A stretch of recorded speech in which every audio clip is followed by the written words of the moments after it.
Кеше оразада аузашарға асыққан шала мұсылмандардың бұл күні шампан ашуға асыққанын көресің.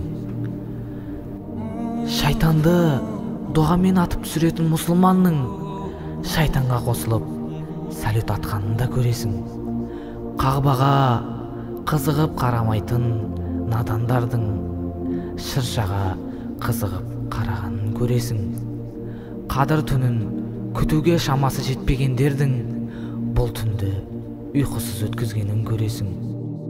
Құрбанға бір тоқтысын қимағандардың бұл күнге бірнеше есе ысырап қылғанын көресің.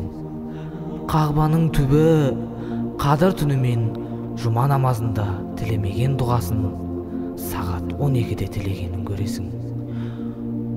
Жұма намазына арнап кимеген таза киімдерін жаңа жылға арнап кигендерін көресің. Кедей ағайындары мен көршілеріне арнап жайылмаған дастархан бейтаныс пасықтарға жайылатын болады.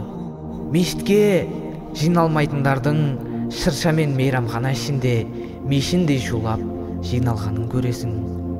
Сақалды намазхан бауырына баспайтындардың дінсіз сақалды аяз атаны бауырына басып құшақтағанын көресің. Қазақ қыздарының жезөкше сынды киінгенін көріп, етегі жабық, ақшақардың иманы мен ұяты бар екен деп қаласың. Қайдан? Бірақ ол да сол надандардың бірі. Зинақорлар қозып, қыздар қыздығынан, жігіттер абыройдан жұрдай болатын түнге де жақындап қалдық. Алла субхана ва тағаланың алдында қызармаған беттердің жаңа жылдан соң көгергенінде көзің шалады. Қысқасы, көретіннің бәрін көресің. Қияметте одан да зор оқиғаларды көресің. Ортаға тігілген жалған шырша сені де жалған сенім иесі ететінін біл. Бауырым, сен мұсылмансың. Саған жаңа жыл түнінде намазда не ұйқыда болған жарасады. Менікі бір насихат деп біл, бауырым. Алланың алдына қайтатыныңды еске ал. Алла баршамызды дінімізде тұрақты және табанды етсін.